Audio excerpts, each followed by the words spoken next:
Bonjour les amis, ici Stan Carré, écrivain et coach en développement personnel. J'espère que vous allez bien. Dans cette vidéo, je vais vous parler du syndrome de stress post-narcissique. C'est un sujet que vous avez été très nombreux à me demander.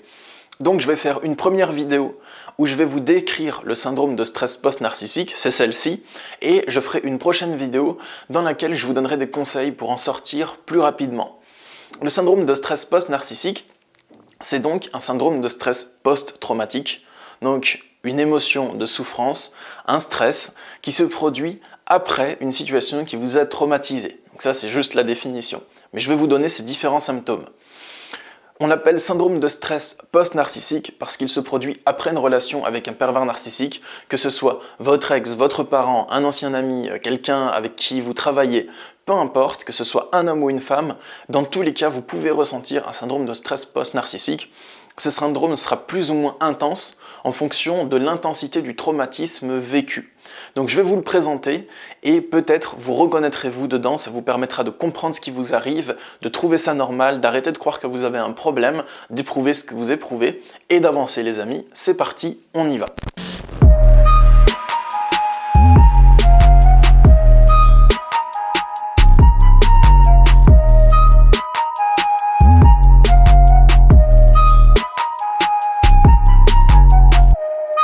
Alors ce syndrome de stress post-narcissique, il comporte différents symptômes que j'ai classés en 3 catégories.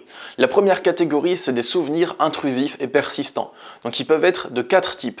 C'est-à-dire qu'après une relation avec un pervers narcissique, donc vous avez rompu avec lui, vous avez coupé les ponts ou plus ou moins pris de la distance, mais en gros vous êtes quand même sorti du gros de la relation de proximité avec cette personne.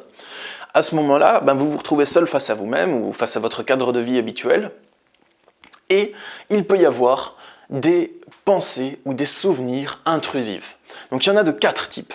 Le premier type, c'est voir votre relation sous forme de flashback. Ça, toutes les victimes de pervers narcissiques le vivent. C'est-à-dire qu'après la relation, une fois qu'elle est terminée, vous avez des flashbacks qui reviennent de ce que vous avez vécu et vous le comprenez d'une autre manière. Donc vous revoyez ce qui s'est passé il y a quelques mois ou quelques années et vous vous dites « mais à ce moment-là, en fait, c'était de la manipulation. Mais à ce moment-là, quand le pervers narcissique ou la perverse narcissique a fait telle chose, en fait, c'était de la manipulation et je m'en suis pas rendu compte. » Donc il y a ce genre de choses. C'est pas forcément le plus traumatisant, ça. À la limite, c'est peut-être relou quand c'est persistant, je le comprends, mais ça a quand même un côté libérateur, parce que vous conscientisez des choses, ça vous permet d'avancer. C'est une étape importante. Ensuite, ces souvenirs intrusifs et ces pensées intrusives, elles peuvent être des souvenirs qui reviennent et qui sont causés par un déclencheur extérieur. C'est-à-dire, vous sentez une odeur que vous aviez l'habitude de sentir avec le pervers narcissique, vous faites quelque chose que vous aviez l'habitude de faire avec lui, vous voyez quelque chose que vous aviez l'habitude de voir avec lui, vous tombez sur une de ses photos, sur un objet avec lequel il y a une histoire, admettons que, je sais pas moi, le pervers narcissique qui vous a dit cet objet c'est le symbole de notre amour éternel, et vous le revoyez un jour par hasard et bim, ça revient, admettons qu'il ait pris un objet qui voulait lancer dessus, voilà, vous allez revoir cet objet, et ça va redéclencher des souvenirs, et ces souvenirs, vous allez les revivre en fait, et ça va être intense. Quand vous revivez ces souvenirs persistants, et intrusif, c'est comme si vous vous replongiez dans la situation au moment où elle a été vécue, vous revivez le truc avec une émotion, et pendant plusieurs minutes, vous pouvez vous mettre en off. C'est-à-dire que lorsque ça arrive, par exemple, vous voyez un objet qui vous rappelle le pervers narcissique chez vous, et ça déclenche une sorte de moment où vous êtes absent. Votre esprit, il rejoue le souvenir et vous revivez la situation et vous vous coupez du moment présent et au bout d'un moment, vous revenez dans le moment présent. Comme si vous aviez fait un voyage et d'un coup, votre esprit revient et waouh, qu'est-ce qui s'est passé? Ensuite, il peut aussi y avoir des souvenirs continus et persistants. Donc, c'est pas forcément des souvenirs qui viennent en lien avec un déclencheur extérieur, mais ça peut être des pensées obsessionnelles et des émotions écrasantes qui persistent du matin au soir et dont vous n'arrivez pas à vous défaire. Peut-être que vous avez de la haine contre lui, peut-être que vous vous dites pourquoi moi, peut-être que vous vous dites je vais jamais réussir à m'en sortir sans lui, mais il y a une sorte d'émotion persistante qui perdure du matin au soir.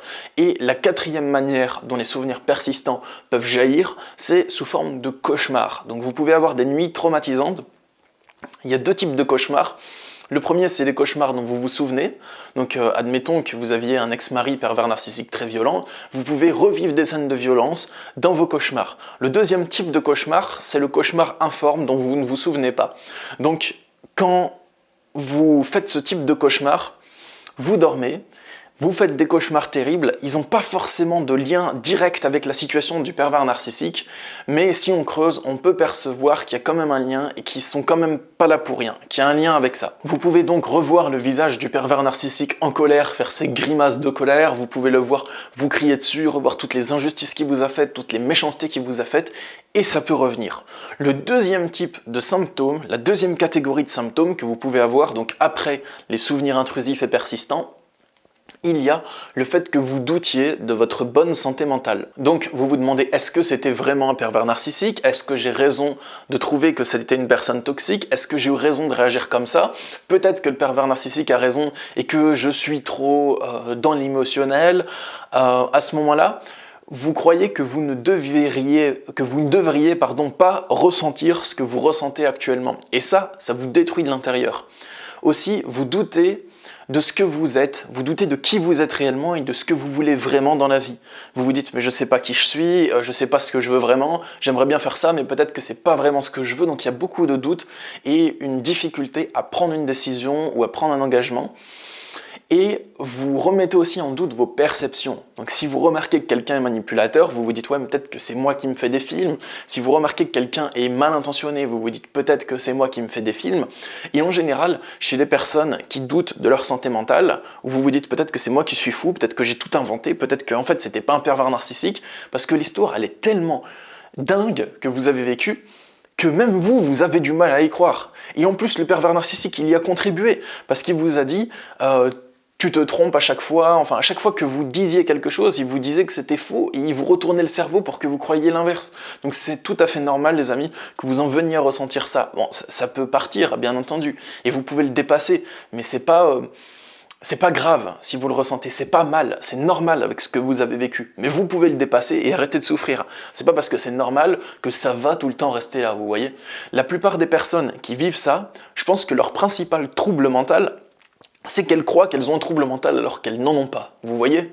En fait, la plupart des personnes qui vivent ça n'ont pas forcément de réel trouble mental, mais elles croient qu'elles en ont un, et c'est cette croyance d'avoir un trouble mental qui constitue votre seul trouble mental. La troisième catégorie de symptômes, donc après les souvenirs intrusifs, après le fait que vous doutiez de votre santé mentale, c'est les symptômes divers. Je les ai appelés, c'est une catégorie qui comporte plein de différents symptômes.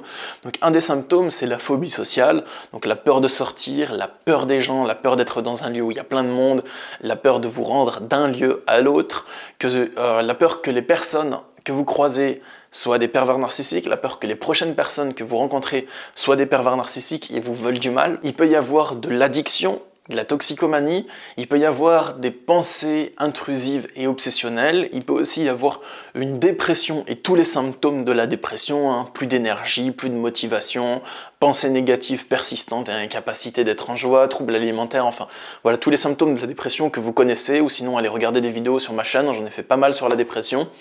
Donc ça, on appelle ça une dépression réactionnelle à une relation d'emprise avec un pervers narcissique. C'est une dépression réactionnelle, donc vous la faites en réaction à cette relation. Et il peut aussi y avoir des peurs ou des interdictions intérieures de faire ce que vous faisiez avec le pervers narcissique ou ce que vous étiez promis de faire avec le pervers narcissique. Admettons que vous aviez promis de vous rendre dans un lieu juste avec lui ou que c'était votre lieu à vous et que là, genre pour le travail, vous devez retourner seul dans ce lieu, ça risque de coincer et peut-être que vous n'allez pas y arriver. Donc c'est tout un processus à faire pour dépasser toutes ces interdictions intérieures et tous ces blocages intérieurs. Donc dans un syndrome de stress post-narcissique, vous n'avez pas forcément la totalité de ces symptômes, mais vous avez plusieurs de ces symptômes, vous en avez beaucoup. Et je tiens à vous dire les amis que c'est normal que vous ayez ces symptômes après une relation avec un pervers narcissique. Ce n'est pas mal, ce n'est pas grave, ce n'est pas une tare, ce n'est pas quelque chose à supprimer forcément. Je veux dire que si le stress post-narcissique vous gêne, dans ce cas vous pouvez travailler pour le dépasser. Mais en soi, c'est normal que vous l'ayez après ce que vous avez vécu. C'est la suite logique des choses. Donc ce n'est pas la peine de vous culpabiliser ou de vous dire je suis pas normal de ressentir tout ça. Vous êtes normal de ressentir tout ça. Et c'est pas parce que c'est normal que vous devez le garder si ça vous gêne et que vous souhaitez dépasser ce syndrome.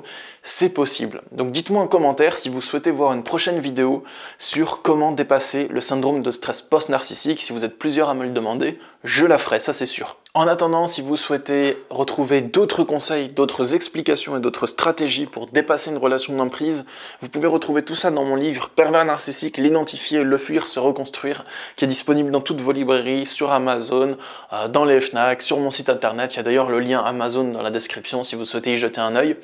Et sachez que je suis disponible pour des consultations de coaching en développement personnel, donc je consulte par Skype, par Messenger et par téléphone. Mon but, c'est de vous aider à dépasser la relation d'emprise, donc à comprendre que l'autre est bien un pervers narcissique, à sortir de cette relation, à dépasser le stress post-traumatique, à vous reconstruire et à vous sentir de nouveau dans une vie normale, dans une vie en paix, dans une vie heureuse. Voilà les amis, j'espère que cette vidéo a pu vous aider. Abonnez-vous à ma chaîne si c'est le cas. Je vous souhaite une bonne continuation. Je vous dis à bientôt pour de prochaines vidéos. Pour la vidéo sur comment dépasser le stress post-narcissique. Et prenez soin de vous en attendant. Au revoir.